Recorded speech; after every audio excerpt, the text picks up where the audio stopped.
Good morning, everybody. Welcome back to Dual Coast Podcast this morning. Very special episode today where resilience meets some real stories. I'm your host, Dan Skoka, joined by my co-host, always, Russ Rogers, joined by a very special guest this morning, Dwayne Morton. Dwayne, thank you so much for being here with us.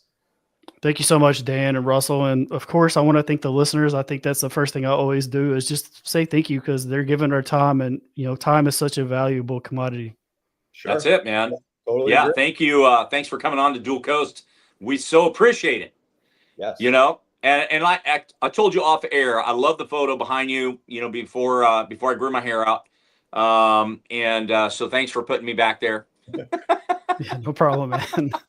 Russ, you think you can even jump the high as the poster? Or? Well, the problem is getting that separation of the legs now, but that was when I was in my 30s. Right. I'm up the foul line. Oh, man. Show up to win. Dwayne Morton with the founder, the CEO, the director. He's got the podcast. You know what? I will say this. You went to Murray State, right? Yeah, I went a couple of years at Murray State. Okay. You're not the only one that went there because back in the day here in Cali, I had a gal who was a pitcher, softball pitcher, and I trained her for about three and a half years. Maybe actually more than that, maybe 4.5 years. So anyway, long story short, she went to this college showcase in Florida. Her family invited me, so we stayed there. Her dad and I slept in the same room, and he had this breathing apparatus that was louder than anything could be. And it's like, and I'm like, I'm supposed to sleep in this room for 3 nights? Anyway, it was a blast. Guess where she went? Yep, that's right. Murray State. Love it. So you're not the only one, buddy. So you're the only one, second one that I know that went there. So, that's cool. That's really cool. So, how did you end up there? Man, born and raised in this area. So, okay. One of the things when people know about my area, I talk about Murray State all the time, just for the simple fact that if you watch basketball, they're in the NCAA tournament every March, or used to be every March. I believe Coach Miller is going to get them back into that. But, Ja Morant was the number 2 NBA draft pick through here. So a lot of people came through to watch him. Very small school, but it's also the campus is beautiful, man. Like what they've done with the facilities and stuff since I watched them at the old Racer Arena.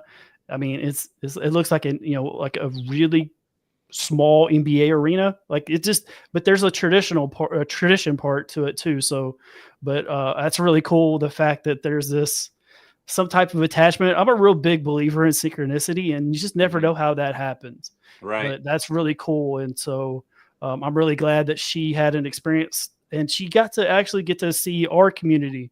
So Murray, Kentucky, is one of the top small towns in the country. It's actually one of the top retirement communities for people. So, we have lakes to fish and that type of stuff. And I think that's one of the reasons why I haven't really moved from this area is just because it's home, but also there's a lot of things outdoors that you can do too. So just to kind of, pump up Murray, Kentucky, but like really it's a wonderful community, really great people, very kind. That's the other thing. So like kindness, politeness, those type of things were like really, they were just taught so well to us. Well, that's what this show is all about. For those people that live in California, and New York City, anybody that wants to get out and move out to a lower cost place that's healthy, that's got fishing, that's got outdoors, lower cost of living, let's go. Let's go right there to Kentucky and hang out with our buddy Dwayne. For sure. Yeah, no, I appreciate it. Yeah. That's awesome. So tell us a little bit about Show Up to Win. Tell us how this all progressed, how this all came about to where you are. Maybe tell us a little bit about some of the things that you've had to overcome to get to where you are right now. Yeah. So first of all, I want to say this because I just like to lead with this to let people know that dreams do come true. When I was 4 years old, I only wanted to play college basketball or past high school. That's it. And throughout that, I learned resilience. I was I was a good player, and then the next year I'd be a bench. And then so through high school, man, I was a bench basketball player. I mean, I was lucky, but what I would do was I would just make the team, and then I would get better. Well, my junior year, my grandmother passed away, and so I quit basketball. It was like my very first love, but also like I just didn't see a path, man. I honestly so I quit. And if I had what I would say a regret, I would say that would be the one thing. But what it did was make me free and allow me to do some different things. But it gave me freedom to just love the game again. And lo and behold, I ended up going on a mission trip, playing basketball overseas, come back with an agent, was looking at like becoming a professional basketball player. I hurt my knee. So that's another part of the resilience spark. Not just the regular knee injury. It was like, hey, you've had other knee injuries and it caused some issues. So that would be part one of that resilience. And then I feel like that part helped me when I was diagnosed with a rare blood cancer in 2006. And so they originally gave me 5 years. And that's really where Show Up to Win kind of evolved and started to really come into place, was because I would go to things and people would tell me, you should just show up in attendance. Like, just show up, like come in attendance. So Show Up to Win is not about winning basketball games or winning championships. I mean, it's part of it, but really winning to me is showing up with an intention, but being really present for that moment. I think a lot of people miss that so much. So that's really where Show Up to Win kind of started, because what I would do is I kind of had a program that I was doing myself, and it's based on Dwayne's daily plan of attack, which I do now and I share, but it's around gratitude, self-care, movement, and adaptability. And I mean, we can get into that later, but I'm just trying to give an idea. So that's where Show Up to Win really did. And when I found out, so in 2022, I was involved in a police shooting as a bystander, tragic police shooting. Also, I'm a small town person, man, town of 5,000. And I was driving by, stray bullet hit the truck, and dealing with PTSD and survivor's guilt. So my purpose was something that I had to try to figure out. And so then on March 8th, 2024, like a little bit over a year and a half, I found out I was misdiagnosed of that blood cancer. And so that was the kickoff to Show Up to Win. And I was like, hey, how can I support others, but how can I build a program where what I was looking for when I was going through my stuff. So that's really the birth of Show Up to Win. And the people, the mentors and all that type stuff, I took parts of other people that helped me to build that program. So I know it's really long story, but like there's a lot of little pieces to Show Up to Win. And, it's I really think I think it's $1 billion company. It's $1 billion idea. Like, it's like a Live Strong. Just need to get the right people around it and understand that this isn't just about winning games. It's about winning life in general. And as long as when we get punched in the face and you get up, that's winning to me. For sure. So give us a little history on this misdiagnosed, right? Like, and I know Dan's in the medical field, but tell us what happened with that. Give us some details on the background of that. Yeah. So 2006, I woke up just like any other day, and I was getting to work, and I couldn't get up 3 flights of stairs. And just the day before, I ran 2 miles and I played 3 hours of basketball. So it didn't make sense. And so I was thinking, hey, I might be having some heart issue, maybe blood pressure, something pretty simple. I call the doctor. The doctor starts doing some tests, and I get diagnosed with polycythemia. So, Dan, as you know, that's where you have too many red blood cells. But where they were concerned and where they labeled it the cancer part was like, they said, we think you have polycythemia vera, which is a cancer. Yeah. But what they said was, we don't want to list it yet. But if you have polycythemia vera, you have 5 years. Like, we think it's that far along, and you just were in such great shape. You were able to it did not have the same type of effect. And so I went to 7 doctors. The 7th doctor is the one that saw that all these things were parallel to COPD and sleep apnea. So I have sleep apnea. So you were talking about the CPAP earlier. I have one of those. And honestly, one of the biggest things for me right now, one of I'm not going to say challenges. We'll say invitation. A friend of mine says, instead of say challenge, use invitation. My invitation was to get off of that. And so I'm working on my breath and breathing and expanding my lungs because, hey, I don't want to have to carry a CPAP all over the place. But just to kind of give you an idea, that's what happened. As people know who have sleep apnea, that's a really quick turnaround. You go to a sleep center and all these type of things. But for 18 and a half years, I was told, hey, I have this blood cancer. But the symptoms are very similar and very parallel. Wow. So what was the diagnosis then? I had severe sleep apnea. So my body never went into REM. If it did, it was only for a few minutes a night. So did they treat you in 2006? Did they treat you for cancer? So they were treating me for the polycythemia, which, as Dan's familiar with, it's where they give phlebotomies. But most time, people, when they had phlebotomies, they only went so often, or they went like, hey, every month or two. I was going weekly and sometimes 3-4 times a week at the very beginning because my blood count was so high. But also, I would feel so good. I'm like, hey, I want to try to run and try to do all this stuff. And they're like, hey, we can't keep doing this. Yeah. So it was a very much tug of war. Also, my mindset was like, hey, man, I want to go play basketball. Like, it wasn't like, hey, I want to, like, one of the big things, was like Lance Armstrong and people that like that. I was like, hey, I want to be like that. I want to, okay, that's the setback. There's the comeback. I'm coming back to this. And they were like, no, man, you got to start being more sedentary. And so when I started being more content, that's also where my mindset went downhill. And I got depressed and I dealt with anxiety and things that I didn't even know they were foreign things for me. Yeah. Sure. Yeah. Sure. Yeah. Coming from somebody that was healthy, athletic, living life to its fullest, and then having this gut punch, and then to find out it's not even true. Yeah. It's unbelievable. How long was this period?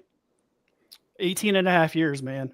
And so there was a period about 6 years before where I had a bone marrow test. And that's really where they should have released me.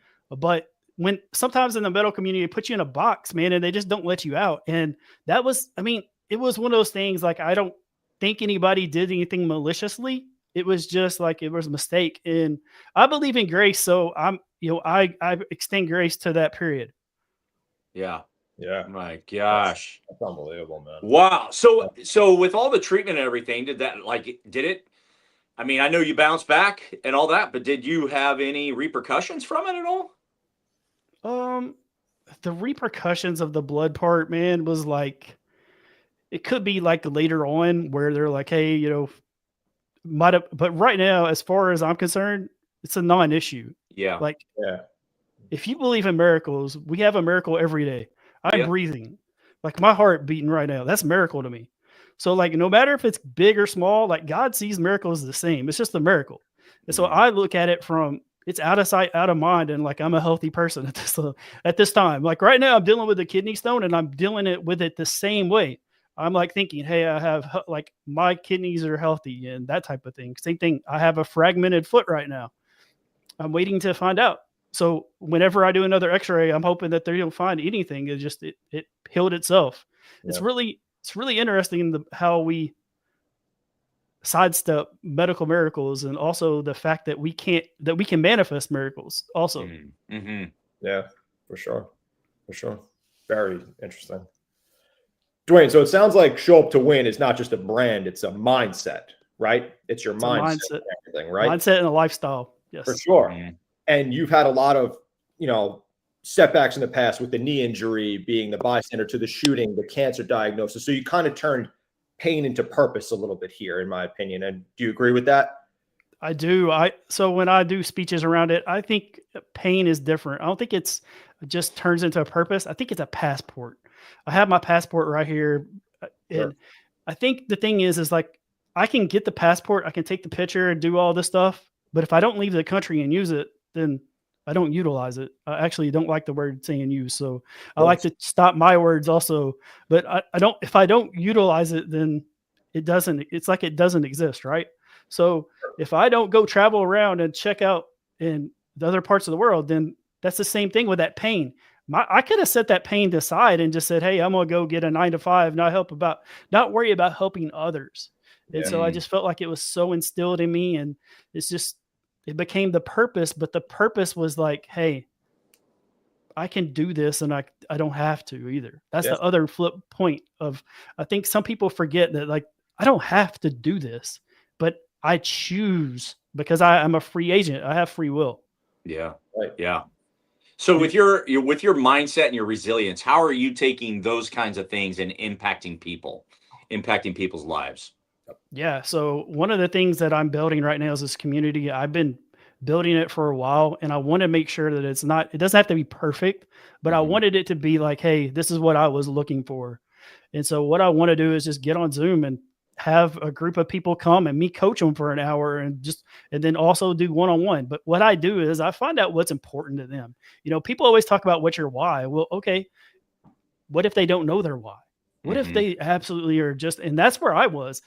I had someone tell me that, like, when I first found out I was misdiagnosed, they were like, what makes you happy? I don't know. Like, I truly did not know, outside of certain things that I was pulling from the past and like, hey, I like to eat steak. Okay.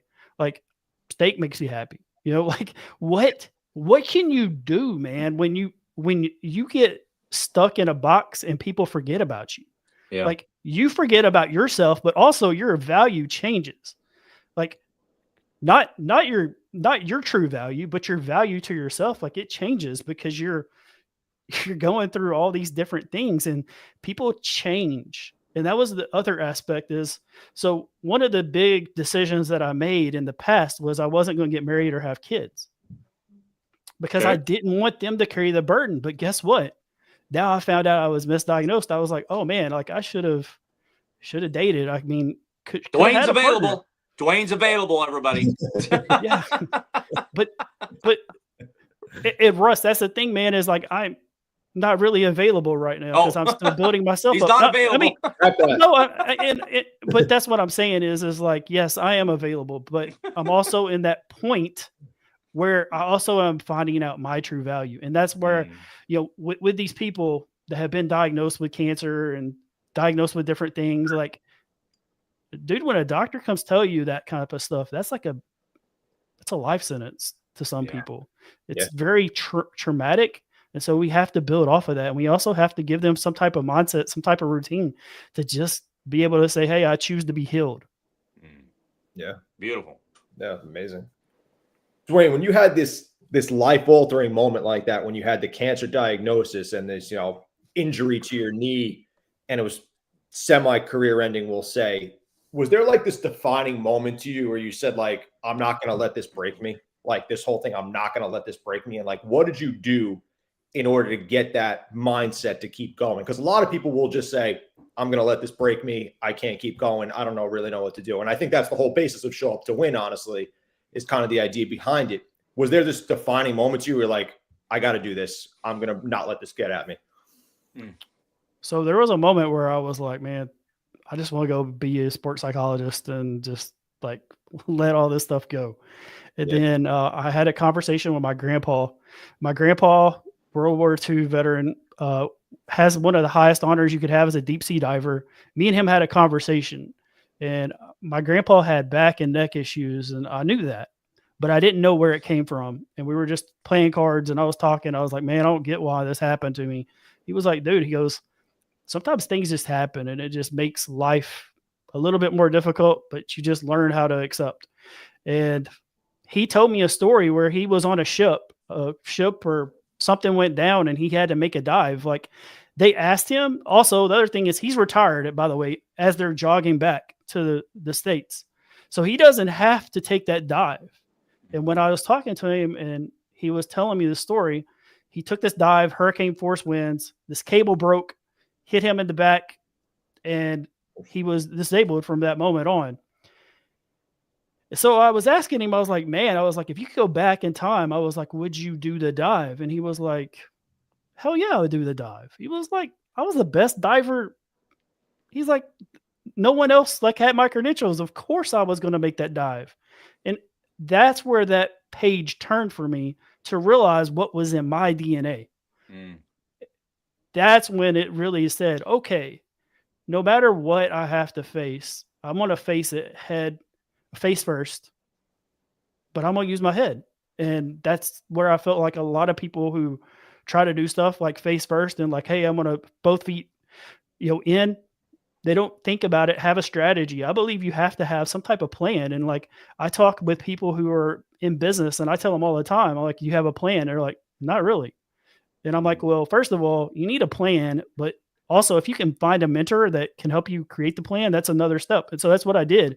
I would just find people to help me create plans throughout all these type of things. Yeah.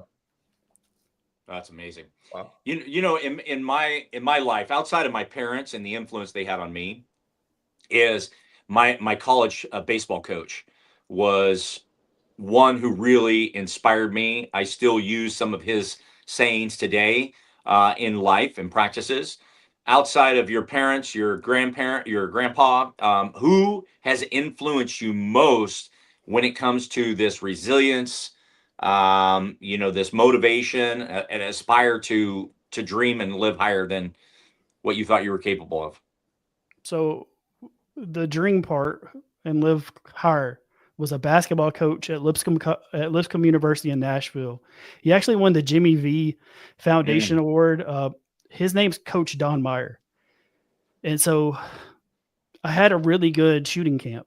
And one of the coaches like introduced me to the head coach. He's like, hey, I like this kid. I think you should come play here at Lipscomb.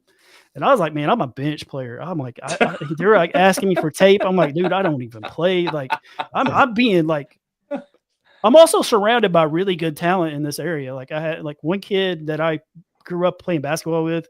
He was a lottery pick. Like he was SEC player of the year. Like, I mean, there's some ballers around here.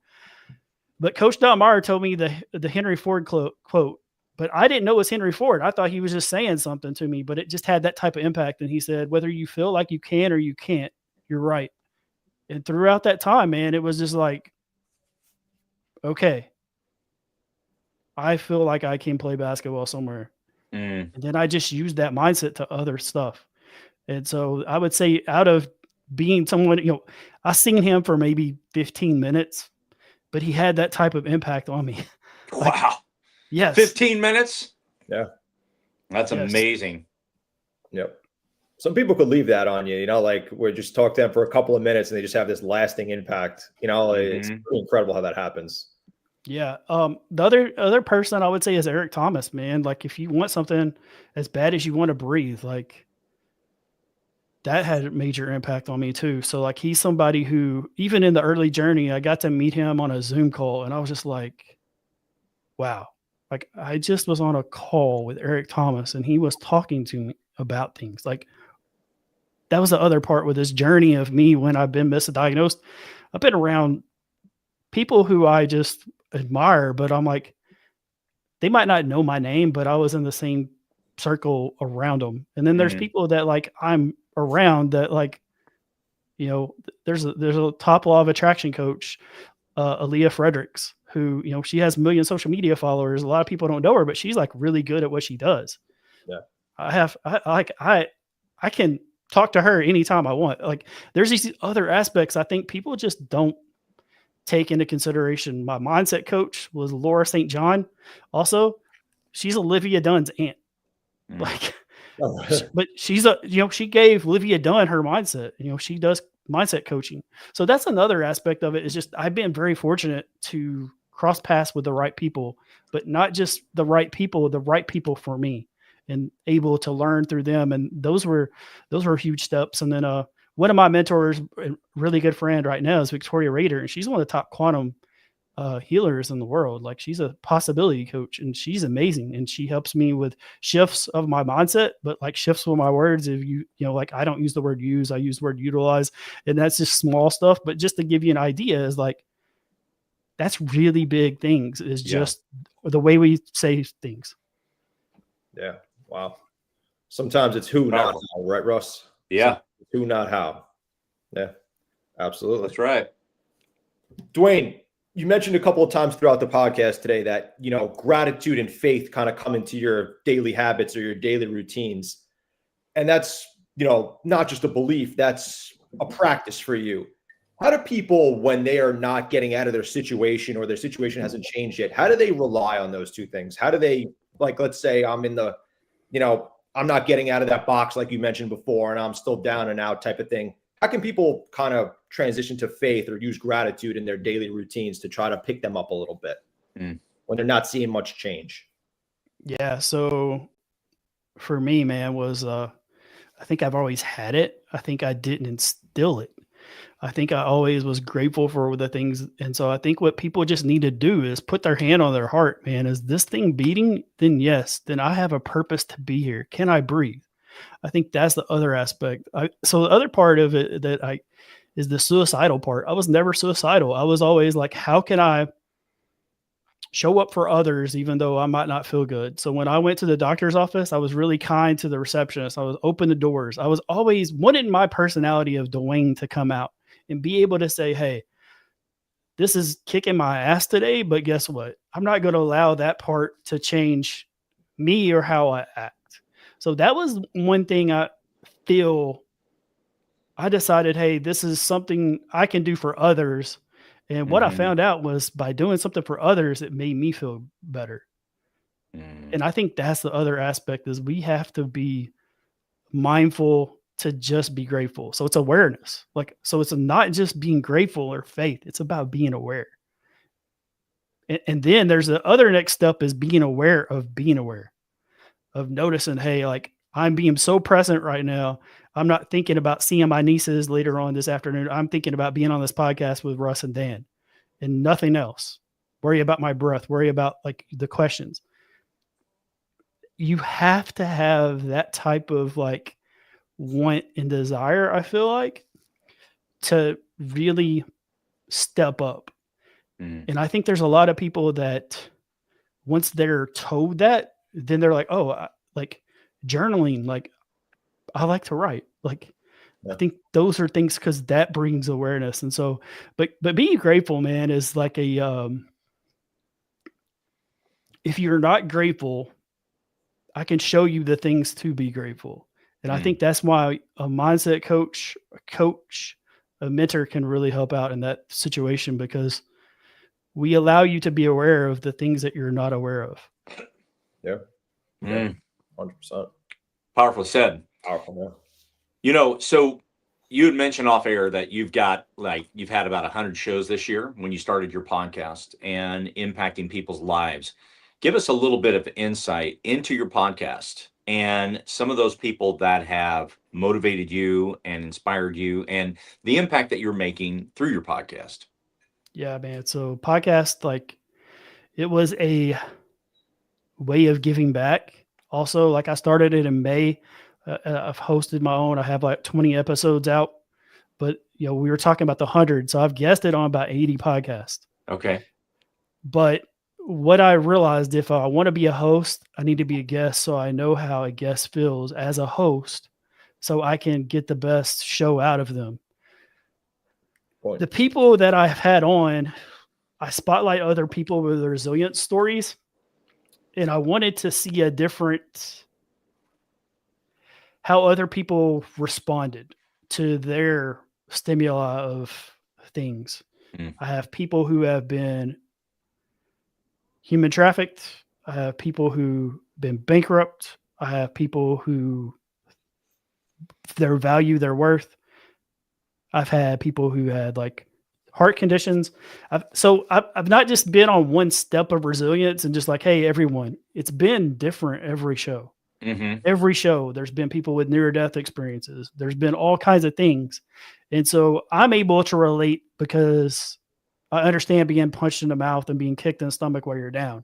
But it makes me sit back and be like, hey, I'm not alone either. Yeah. So there's these other aspects that I'm pulling, but I'm putting the best show to give these people an opportunity to be seen and heard in a different way than what the normal podcast is. And I don't do questions either. That's another thing I love about this. We're not doing this off of questions. This is just us having an authentic conversation. Yeah. That's allowed me to really get to know the people, allowed me to introduce friends of mine. Like I've had really good friends of mine. So one of the guests I had on is Jim Rohn's business partner. So Jim Rohn is part of my mentor tree. So Jim Rohn mentored my mentor, Melvin Turner Sr., and Melvin Turner Sr. mentored Jim Rohn in public speaking. So like, that's my pedigree. Wow. So I had him. I had my mentor was the first episode, and really we could have went for 5 hours. Yeah. I think it's like an hour and a half, but we could have went for as long as we wanted, and everyone would be entertained. I've been very fortunate with people just stepping up and saying, yes, I would come on your podcast. The law of attraction coach that I said, I reached out thinking, hey, how do I get a hold of you for a podcast 6 months, a year? Like, I did not feel like my podcast was worthy. And she was like, how about if I come on in 2.5 weeks? Does that sound like good? But like, as you know, in the podcast world, man, you just never know. You have to ask. Yeah. And as a Jim Rohn, mentoree, the biggest thing is asking. You have to ask to receive. And if people aren't familiar with Jim Rohn, like, please Google him, and you're going to be blown away. I feel like he's one of the top motivational speakers of all time. Yeah. Well, your entertainment quote took me back to Gladiator. You know, are you not entertained? Yeah. You know, what's funny is through this like year and a half, I haven't really watched a lot of TV. I haven't really watched a lot of sports. I've really slid back and just been like reading audiobooks, but also just, what do I want? Being in my awareness. Yeah. And I noticed that there was like a Gladiator 2, and I don't know when that came out, but I was like, oh, really? I haven't watched that. But that's the thing is like, those things are not important to me. If you ask me like what happened in the NBA last night, I have no clue. But if you'd ask me like, well, I was in the other part of the journey, man, I would know everything. Stats, those things aren't important to me anymore. Yeah. And I think that's the other part is like, we're seeing an evolution of myself in a year and a half, but we're also seeing this evolution, like quantum speed. Like, you know, people were like, you don't watch sports? No. Do you go to high school games? No, I don't go to high school games anymore. Like, I just don't, I enjoy it, but it's not my priority. My priorities are the things that I want to do and the things I put my time toward. Yeah. That's awesome. I think that's all part of that mindset shift. You know, like you shifted your mindset in order to focus on the things you want to prioritize on. You kind of left behind the things that Dwayne used to, you know, do and used to love and everything like that. But now you have different priorities and you want to focus on those more so than anything. Yeah. That's so good, man. Yeah, it's great. Me and just touching on the podcast thing real quick. Me and Russ say the same thing all the time. It's like, how do we get this person on? Do we just message them? Do we email them? It's like, it's amazing. And I show a ton of gratitude to everybody who's come on this show. It's, you know, same as you, Dwayne, like, you know, and Russ always says, you got to ask, you got to try, you got to ask, you know, because the answer is always no if you don't. Well, if you don't ask. Yeah, man. I mean, it's just, it's interesting. The people that I've like found out that I was connected to that I really didn't even know. Just when I did the podcast, they were like, hey, you should ask this person. You know, people ask me what one of my favorite podcasts is. And it's actually me and my friend, my high school friend, but one of my really best friends, man, we had on, he did not understand his resilience story of being a single parent and being an athletic trainer and getting to that athletic trainer. But we in high school, man, we graduated. We didn't know what we wanted to do. We were just like, we want to go to college and that's it. Like we wanted to play wiffle ball and play basketball. We had no idea. You're my kind of guy. I mean, we just had no idea, man. But it was so beautiful being able to talk to him. But when I reached out, he was like, he had just won athletic trainer of the year here in Kentucky. And he was like, is that the reason you're having me on? I was like, no, man. I was like, you have a hell of a resilient story. And I just talked to him and we talked about it. And when I had the podcast, man, there's so much gratitude both ways, how much of an effect he had on me, how much effect on him. And we really hadn't had that conversation. So that's another thing was like the May month of mental health for men was like a really big deal. Like it allowed me to really step up, tell what I've been going through, but also be able to know how to connect to other men and be like, hey, we can talk about sports and stuff, but also, man, like there's some struggle stuff that other men deal with. And so let's just be vulnerable, be transparent. And let's just talk about that type of stuff. If you're open, and a lot of people are open to it, they just don't realize that there's an audience and people want to really hear it. And so that was one of my favorite podcasts to record it with him. And, you know, he's one of my biggest supporters, but he's one of my best friends. So, I mean, I think that's the other aspect is just being grateful to be like, oh man, I've been surrounded by this guy since I was 15, 16 years old. Yeah. It's amazing. You know, you had mentioned Jim Valvano a little while ago. And you know, if you remember, you know, with his cancer, he was late in his life on the ESPYs to give a speech. Yeah. And he was in no way, shape, or form able to do that, but he mustered up the strength. Dick Vitale, I believe, was the one that helped him up I think there was like 10 stairs up to the stage.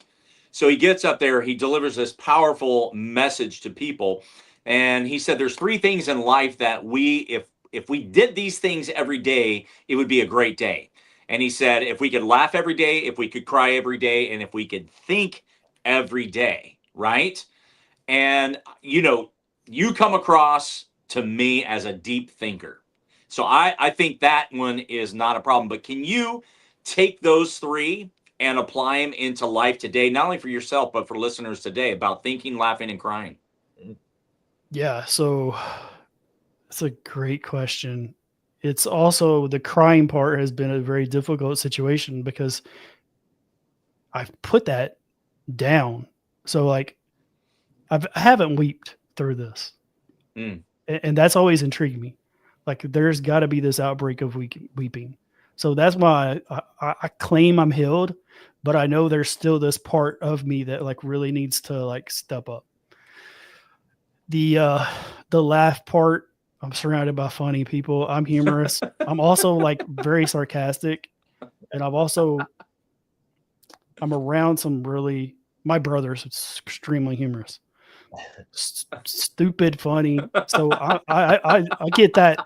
I get that a lot, you know, growing up and stuff. So, you know, he's that dude that knows all the quotes to Will Ferrell movies and Adam Sandler. And, you know, he can just bust out that stuff. I am not blessed with that. Like I am not blessed with movie quote stuff. Like I know a few things, but like I can't perform it like that. And the reason I'm saying that is sometimes, man, I have videos of like things that he says when I feel like, hey, I just need to laugh. Also, I'm blessed with my niece, my little niece, and there's some funny things that they say that have been recorded, and I watch old basketball games of the little one or the oldest one, just to kind of get me into that space of being grateful, but also being able to see their growth.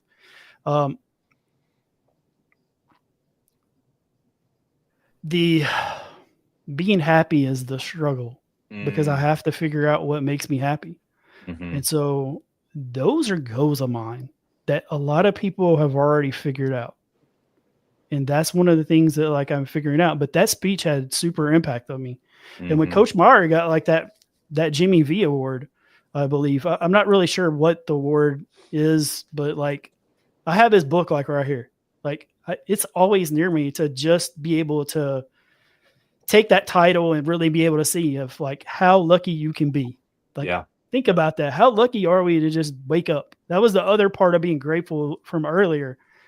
I was just happy to be able to not be on that part of life, to be, you know, like I'm here. And so that's where my gratitude started. So the people who are struggling with gratitude, that's the first step. You're still here. Yeah. So the laugh, cry, and then think. Yeah, I'm a thinker. I've always been a thinker. And so I can tell. It's just always been there, man. It's always just something of just being able to say, oh, like, what if this happened and this happened? What if these animals like cross-pollinated and like we had this dinosaur cat? Like, that's how my brain works. Well, you know, you mentioned your brother, Stupid Funny, right? And it is, you know, we're coming up. Don't forget about Thanksgiving, but we're coming up on Christmas. A lot of people have already got trees up and decorations and everything. And one of my favorite Stupid Funny movies is The Grinch with Jim Carrey. And that guy can make me laugh. Well, I just celebrated a birthday just a couple of days ago. And so I'm talking to my oldest daughter in Connecticut. She's got 3 boys and the youngest is 3. And so they're coming back from church. They're in the car. They're FaceTiming. So they're like, happy birthday, G-Dog, you know. And I said, hey, sing me my favorite, which I always sing to them, sing my favorite, you know, birthday song. And the two oldest boys, who are 8 and 6, they're reading something or whatever, so they're not entertained and they don't want to entertain me. But the 3-year-old who doesn't speak well, he he took me back to the Grinch, because the Grinch in that movie, he's like, la hoo ha hoo he. And so when my grandson started singing me, he sounded just like Jim Carrey in the Grinch, just like that. And I was busting up on this. Of course, he has no idea why I'm laughing, but it was so comical, that I just had to laugh. So my daughter called me last night and we were talking. I said, that was so funny. It made me laugh, So all that to say, go watch The Grinch and laugh this Christmas. That's it. Yeah, I love it. Good pitch for Jim Carrey. Mine would be the Christmas vacation movie. Oh, that's a good one that's too. Always played. That's always played. Yep. And then the Snoopy Christmas. Like, I know it's more serious, but as an adult, it hits harder. Yes. So and then me and my brother, we started a tradition when I was like, I don't know, 10 maybe, of watching the Donald Duck and the young ducks, like in a snowball war. Yep, I know what you're talking about. Yes, and we got that for Christmas, and we just like made that Christmas tradition. So I always watch that too. But those are like all the three things. But man, I remember watching the Christmas Vacation movie in the theaters, and I think I went and saw it like 4 or 5 times. Like the next day, it's hilarious. It's hilarious. Yeah, it's great in that movie. The duck snowball fight reminds me of the Elf, when they had that snowball fight with the kids up on the bridge, and he's like, poo, poo, poo, poo, poo, poo. Yeah, exactly. Dwayne, so I always like to ask this question. Show up to win is your mindset, your brand.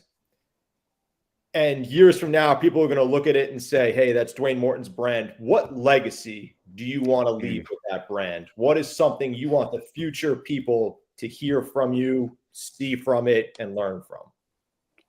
Man, that's the thing, man, is it's the legacy piece.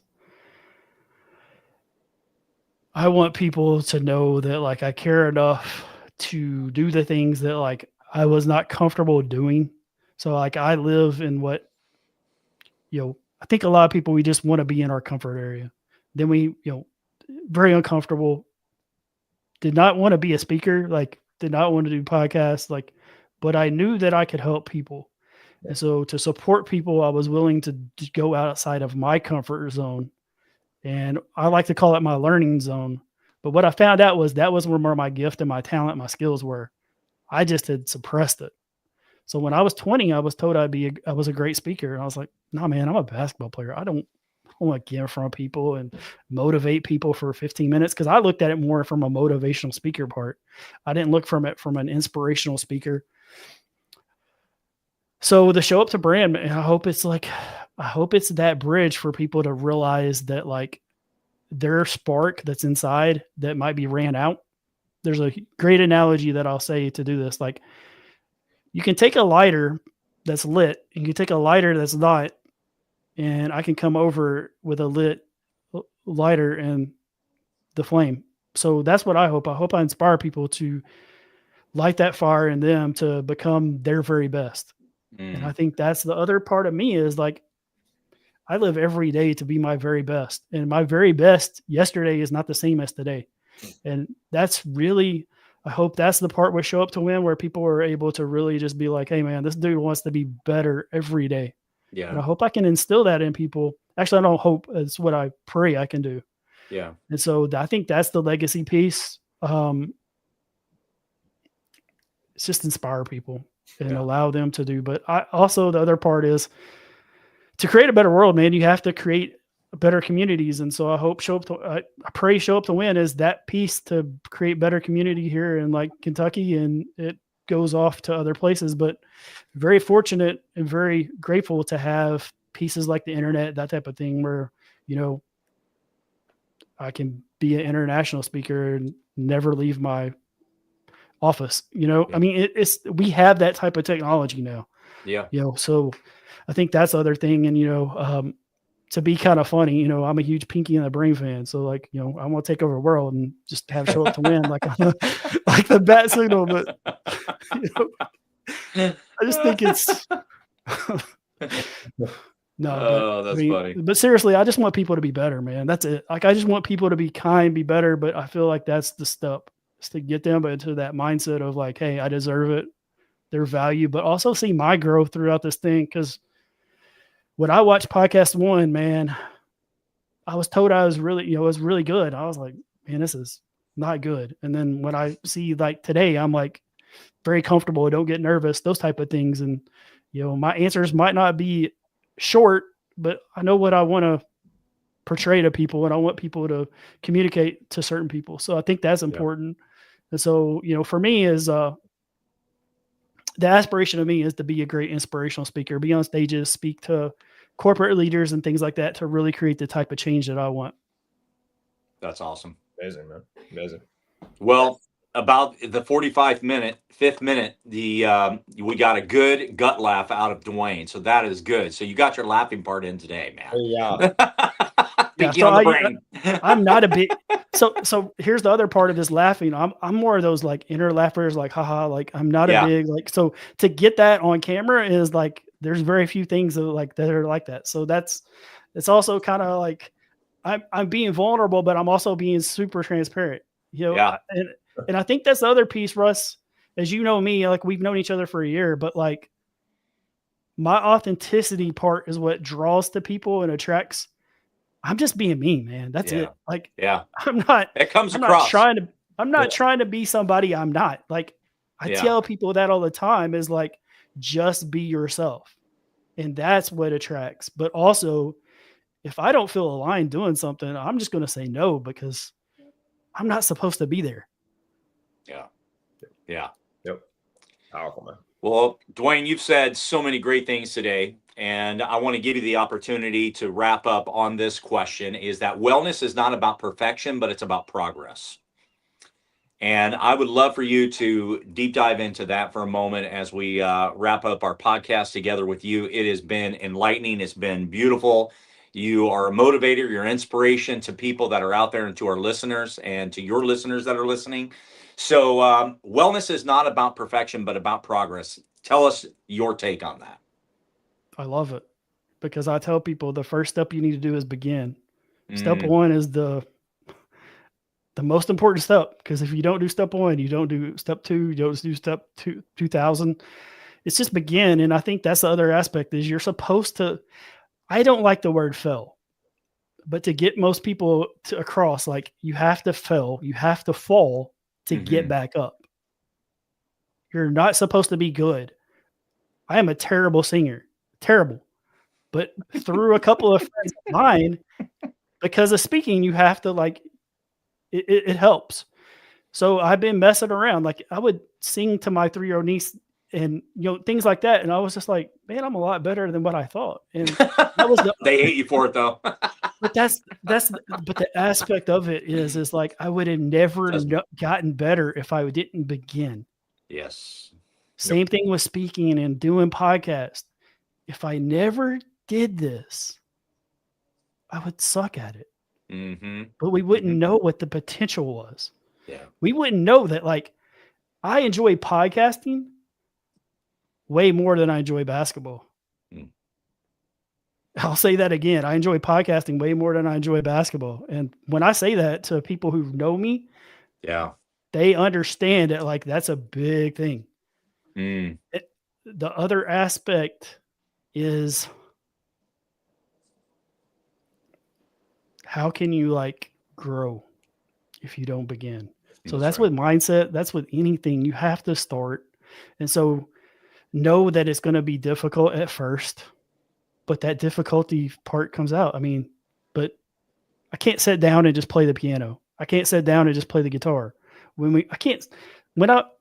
a really good basketball player, but guess what? When I was 4, I couldn't throw it and hit the net. Like, there has to be that spot of just being able. I mean, so I think that's the important part with people, is to realize, like, hey, if you want to do something, you have to attempt it. If you don't really attempt, like, a lot of people just say try, but I think try is just this, like, just made a little bit of effort, but I really didn't. I wasn't in. Yeah. Like attempt is where I'm like, hey, I'm trying. I'm doing something. Yeah. Yeah. That's awesome. Yep. This was amazing. Excellent podcast. Thank you so much, Dwayne, for being on. Dwayne, where can people find you? Yeah, so you can find me on Show Up to Win on Instagram. It's one of those accounts that I just started, but also if you look back on the first post, my oldest niece is the one that created it. But I know like you guys are big IG people. My website, Show Up to Win, is where you can join the wait list for the community, and then DwayneMorton.com. And then my book, The Bounce Back Blueprint Become Bulletproof, is on Amazon. You can find me those, and then probably the easiest place to find me is LinkedIn or on Facebook too. So awesome. Dwayne, thank you so much, Dwayne, for today, man. Yeah, powerful. Thanks for being on. That was really powerful, really inspiring. I think everybody definitely enjoyed that. The Instagram feed is blowing up right now, so I'm definitely correct in what I'm saying. One of these days when I'm in Kentucky, I'll come sign my picture behind you. There you go. Yep. Yeah, absolutely, man. Your initials are not MJ, just just a bit. RR. But Russ, I just want to say this too, man, is like you inspire me by seeing the type of actions that you did, like with the book, the community things. Those are things that I want to instill and to Show Up to Win. So I appreciate you inspiring me. I think a lot of people forget to tell people what inspires them. So I did want to take that time to tell you that. I appreciate that, man. Very, very heartfelt, man. Thank you. Very nice. Yeah. Everybody, thank you so much for listening. Please check us out on Spotify, Amazon Music, Apple Podcasts, all social media links at Dual Coast Podcast. Dwayne Morton, thank you so much for being with us this morning. Over and out. We'll see you guys next week.